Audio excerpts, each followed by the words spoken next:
You're listening to the Money Shift Podcast, a podcast that helps you downshift on bad financial habits and change gears to smarter strategies. We're talking about more than just debits and credits. We're paving the fast lane to financial freedom. Here's your host, Jack Paglo.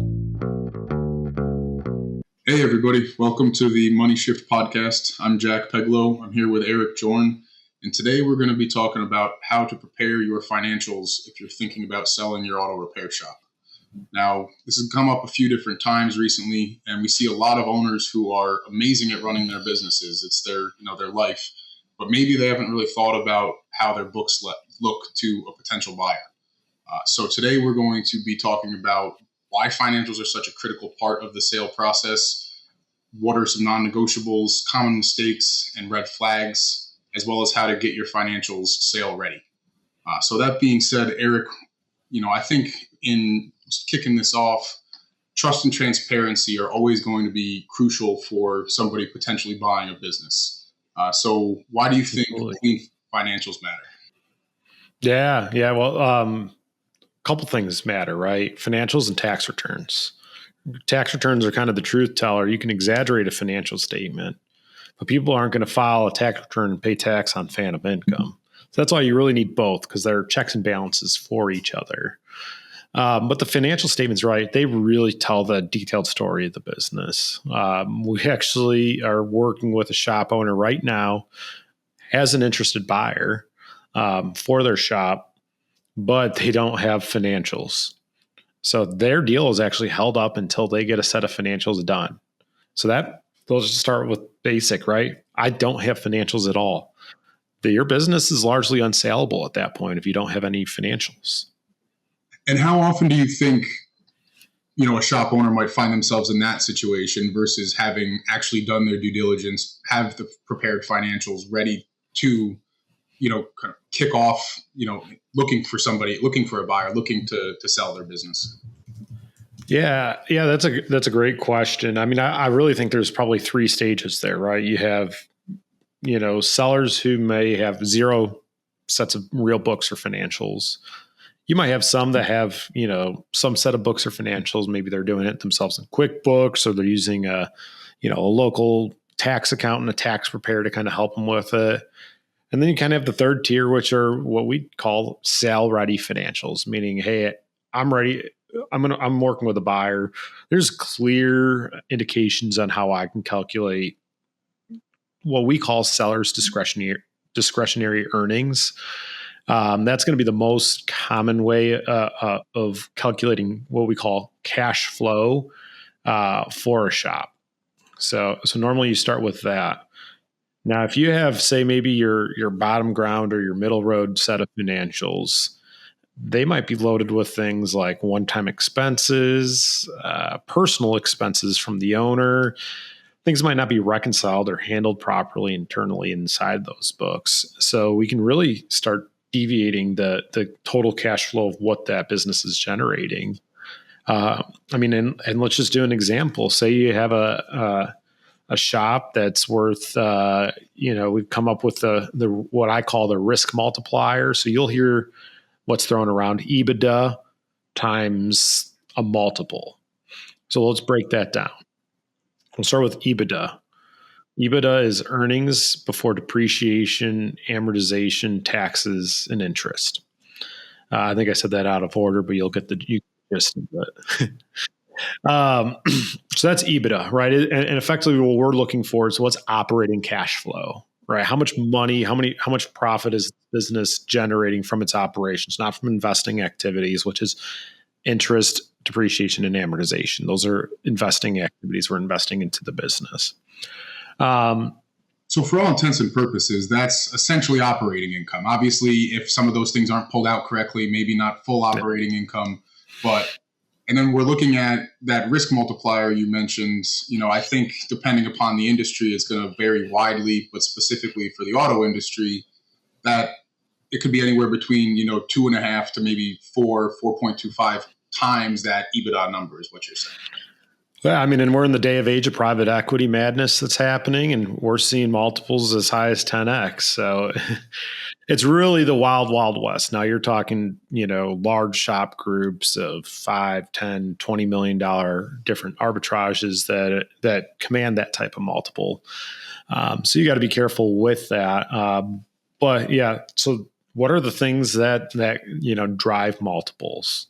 I mean, from my side of things, it's certainly going to be, I think, the things we're going to be talking about here today all kind of stack on to driving that multiple, meaning, we hit it right off the bat with trust and transparency for buyers. That's going to be, the initial thing that any business owner can do right to set the bar quite high for justifying a high multiple.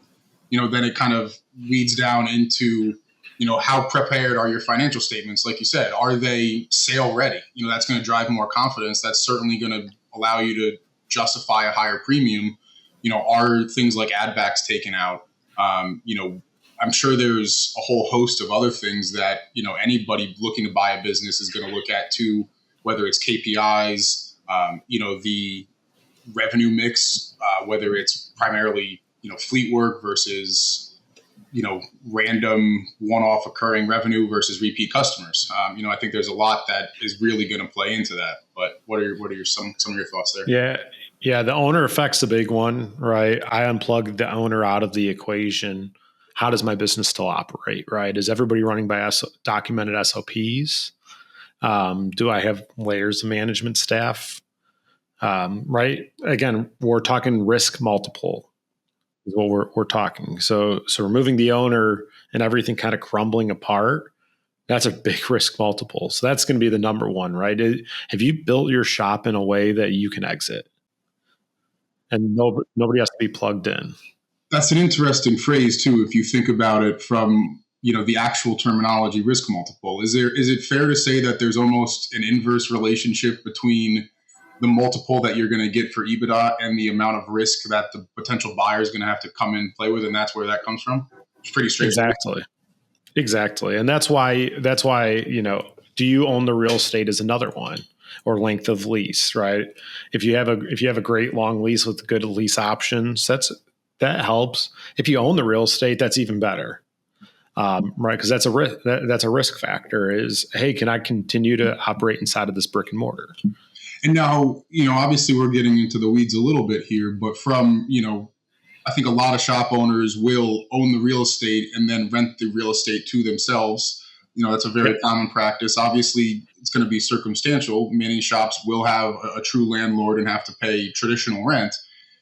Have you seen it in your experience where, a buyer might not matter, obviously, depending upon that risk multiple, but is there a preference there usually? Yeah. The buyers generally always prefer when you own the real estate. They may or may not buy it, right? They might buy the business and rent the real estate from you and have a prescribed lease, right? And they kind of are in the driver's seat of setting that lease with you because the sale of the business is contingent on it. So they don't mind that position. The more factors they can control, right? You introduce a third-party landlord, new set of circumstances, new risk items that we have to deal with. So that's almost the best way of looking at it. Not the best, but one of the, the most effective ways to think about your financials and your shop is from the buyer's perspective. Put yourself in their shoes. You're obviously not going to want to take on more risk than you have to. So what are all the current where are all the current areas of risk in your business now that could, deter a potential buyer or allow them to justify a lower multiple? If you can eliminate those areas of risk, that's going to allow you to command a higher premium. Exactly. It's all about, how likely is that cash flow number likely going to continue into the future without me having to interject a ton of resources into it, right? My resources are buying the business. So I need to focus on, hey, how do I maximize buying that business? Not necessarily that plus, hey, now I got to inject a new general manager. Now I got to inject money into this. I got to replace techs. I got to replace equipment. I have to introduce a new customer pool because I had a aging or exiting customer pool, or it was all reliant on the owner. Number one suggestion I have for any shop owner, whether you're thinking about exiting or you're just running a shop, there's a book called Built to Sell. Great book. And it's really meant to how do I build my business to make it saleable? And what that does is two things, right? A, makes it a lot more attractive if you want to exit. And B, if you as an owner can unplug yourself from your business, it's probably running really well. It's a good way to run your business is it's ready to sell tomorrow. So highly recommend that book if you're listening to this podcast today. Yeah, I think I need to give that a read. But certainly, if your business is reliant upon you, chances are it ain't ready to sell just yet. But not to say you're not close, but you hit on a couple different things there that I think we want to tease out from the accountant side of us. And I know you mentioned cash flow and what that's going to look like for a buyer, because that's going to allow them to justify that EBITDA multiple. You mentioned add backs, owner salary, things like that. Maybe some personal expenses getting run through the business if, bending a little bit of rules here and there. What are, the statements that are non-negotiable for, any shop owner? I mean, certainly, the 3-year P&L, cash flow, balance sheet, but, really what are we looking for there? Yeah. I mean, right. Every buyer is going to need to see 3 years of P&Ls. We don't know. We need to know that it's not a 1-year blip. We need to see trailing history. And now, obviously, you mentioned this in the beginning too, but those 3-year P&Ls, there's pretty much no reason that they don't match the tax return. If they don't match your tax returns, there should be some good explanation as to what changes made as to why they don't match. Yeah. I mean, right. Anybody should be able to pick up a tax return, a set of financials, and reconcile them. There's a whole section on the tax return that's a book to tax difference. So if you have deviations from your books on the tax returns, it should live on that schedule. We live and die by books matching tax returns. Now, tying this into, the risk that we were talking about earlier, what level of risk is a buyer looking at if the tax returns don't match the P&L and there's not sufficient explanation? How is that going to, change that risk premium? Yeah. So obviously it's going to drive risk, right? Now I have less trust in the numbers. Now, if you can go through the financials and prove out that the financials are great, and hey, maybe somebody made a mistake on the preparation of the tax return, you could probably mitigate that risk. But for the most part, right, they're probably going to want some then maybe assurance from a CPA to say, hey, we verify, we've done a review of these financials. We find them a little bit more reasonable, or a full-blown audit, depending on the size of your business. We're not seeing that a lot in these Main Street transactions where they're requesting an audit or review of financials. They're not doing QOE, quality of earnings studies, anything crazy like that on these Main Street purchases. But it's still out there. I mean, it still might happen. So it's definitely things that you need to be prepared for, right? If your books are not solid, it's going to do nothing but drive down that multiple. And if you're loading it with personal fringe expenses that aren't clearly spelled out, right? Hey, we're ready to sell. We want to maximize the value of our business and make that transaction as smooth as possible. If I have to go in and do surgery on my financials, it's probably not going to be a very good selling experience for you. But if I say create a corporate class or create a subsection of expenses of a management, executive, whatever you want to call it, and where we spell out some of those fringe expenses that we might be paying for with the business, or what I call discretionary expenses, right? Things that, hey, I'm paying for this inside the business because it, in a way, supports my lifestyle. I have a blended lifestyle with my business.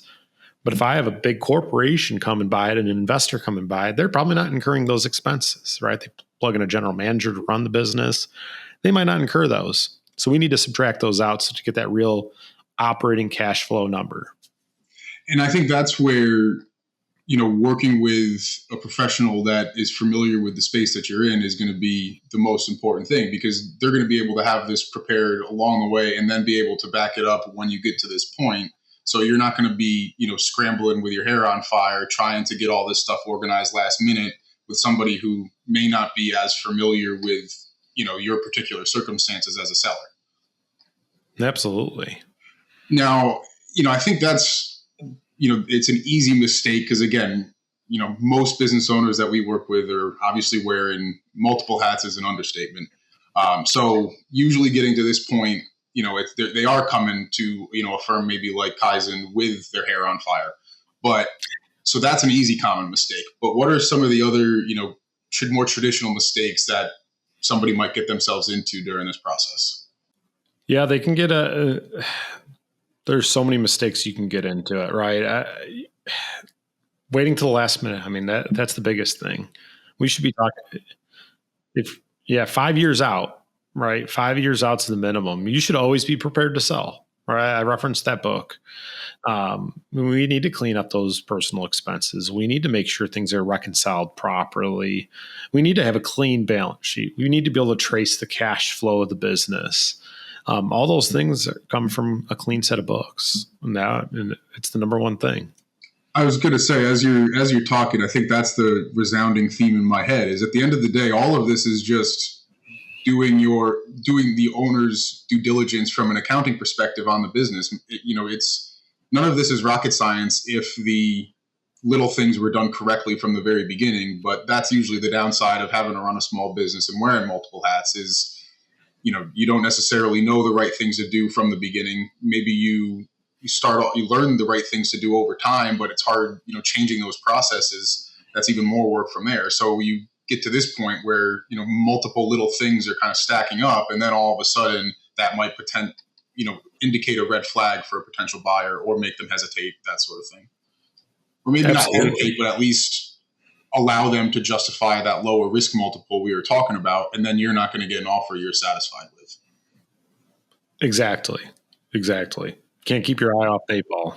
Are there other, I guess maybe red flags is a better term here for teasing some of this stuff out? Or whether it's maybe not red flags from an IRS perspective, from a tax side of things, or maybe there are, but more so from a potential buyer. What are situations that might come up where, absolute no-goes, not touching this with a 10-foot pole? So if they're asking for, say, a general ledger and you don't have that available to supply to them, they're seeing loans on the books but don't have, reconciled loan statements. Really, they're going to, every good financial evaluation starts with a balance sheet. And they're going to know that these balances are supported by some sort of third-party reconciliation, meaning I use the bank statement to reconcile back to the bank accounts. I have an AR ledger that supports my AR balance. I have a fixed asset ledger that supports my fixed assets on the books.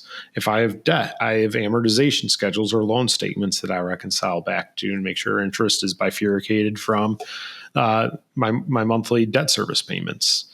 So really, you need that clean balance sheet, right? We start seeing contrabalances on there. We have these random plug accounts that we'll see, a due from officer, hey, the business lent the owner money. Ooh, that's kind of scary. Those are the types of things that I'm thinking that a buyer is going to look at and say, whoa, there's this. Because think about it. If I'm a buyer, you might be able to sell to do an internal transfer or sell to a small player and get away with some things like that. If you're selling to a strategic buyer, or an investor, they're going to be savvy enough to understand the financials to pick those things out and say, hey, we're going to dig on this or we're going to run away. Sure. Well, and usually that's going to go twofold. From my perspective is if you're selling to a savvy buyer, they're going to be willing to pay the premium on your financials because they understand the business that they're buying. And if, you as the business owner have built a fabulous business, but you can't communicate how fabulous your business is to them, they're also going to have the savviness to then say, you know what, I'm not taking this risk. Maybe I'll still make you an offer, but it's going to be nowhere what you think your business is actually worth because of this. 100%. Right. That's the other answer, right? Hey, great. My confidence meter maybe started at 3X. I might give you a 1X because we dug in here and there's just too many question marks. But hey, a 1X flyer might not be a bad risk to take. Yeah.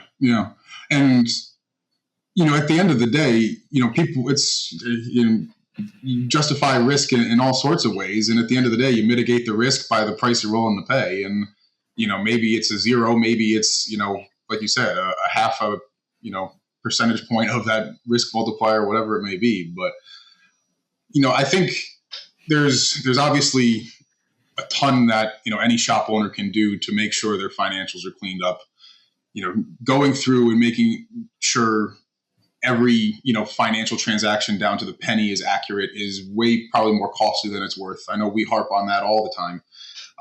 But as far as maybe 2 or 3 action items for, the most important things for shop owners to get their books ready and for sale.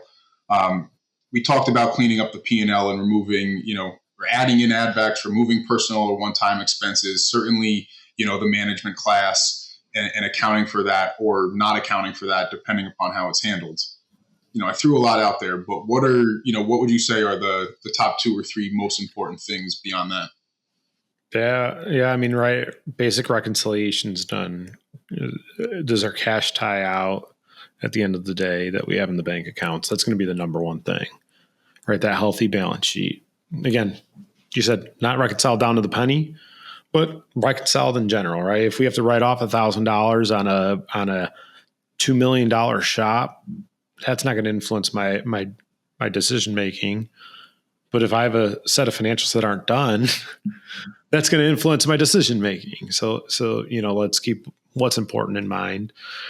And then do I have clear data on, hey, what's my parts and labor gross profit and my overhead costs, right? Those are 3 main drivers of a shop success. And are those clearly spelled out where I can take a quick look at that P&L and do an evaluation saying, hey, this business has the opportunity to be successful. Moving on, we touched on this a little bit with, you mentioned inventory, you mentioned fixed asset registers. As far as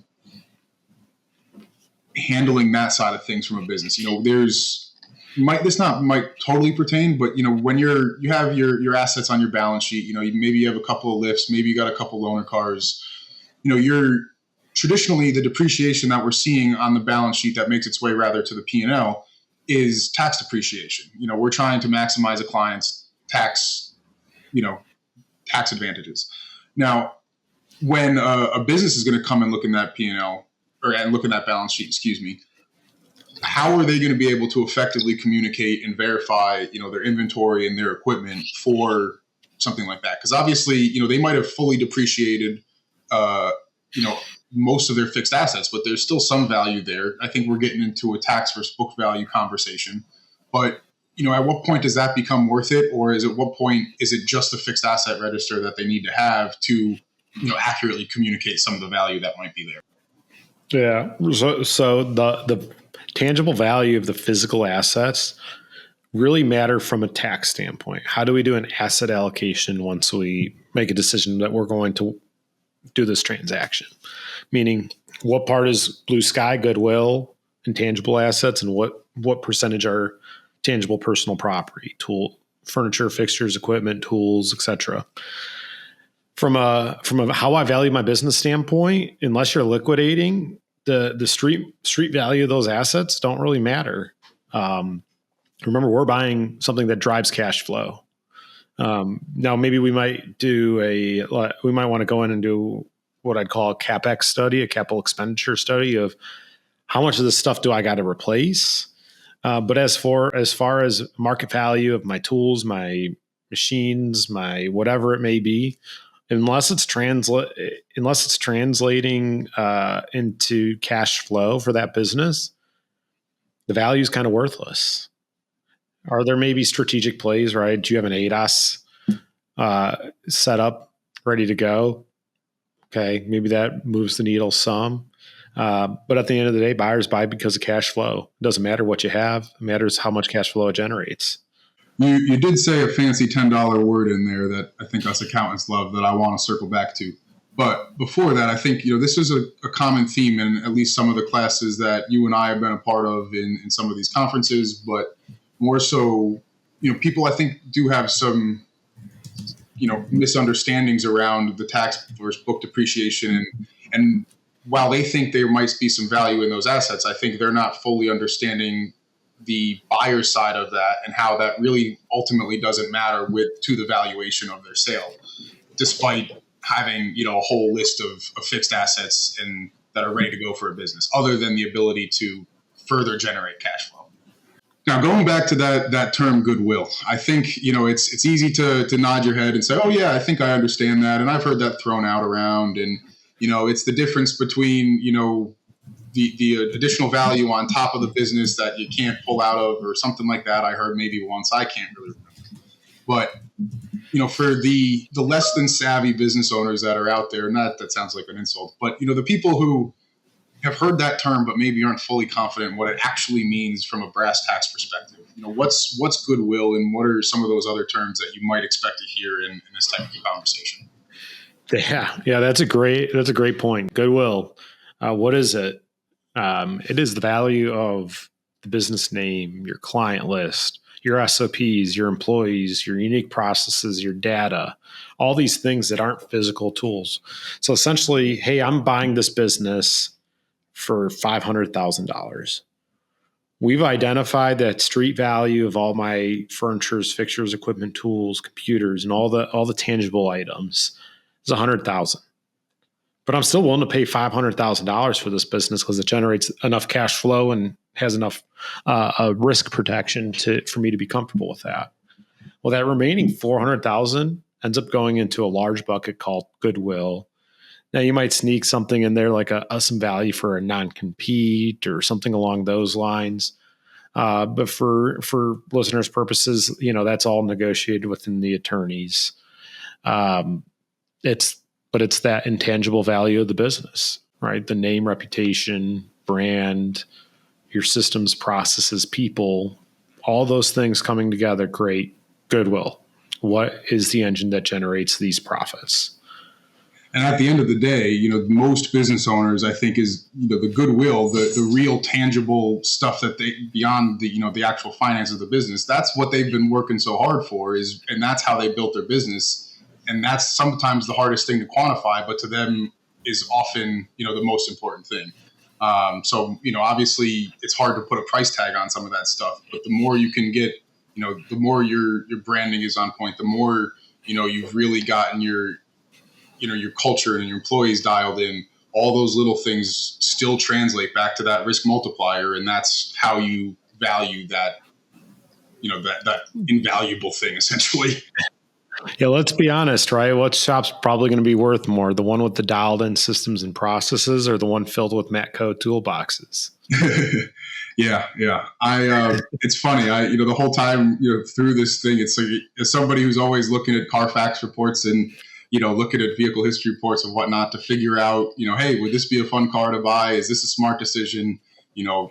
It's the same thing. You're, as an owner, you need to treat your financials, or you need to expect somebody to look at your financials the way you might look at, a vehicle history report or a Carfax or something like that. You're going to look through every little thing to make sure, nothing's out of place. And if it is out of place, you might still be willing to buy the car, but you're definitely not going to pay what they're asking for. 100%. So I think we hit on a bunch of important things here. I know you mentioned a book that everybody should go and read. What was that one more time?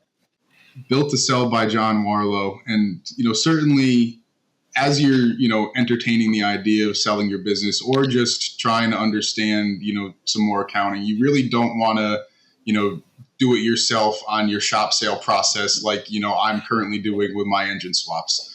I think a well-prepared set of financials is really going to not just help you sell faster, but help you sell for more.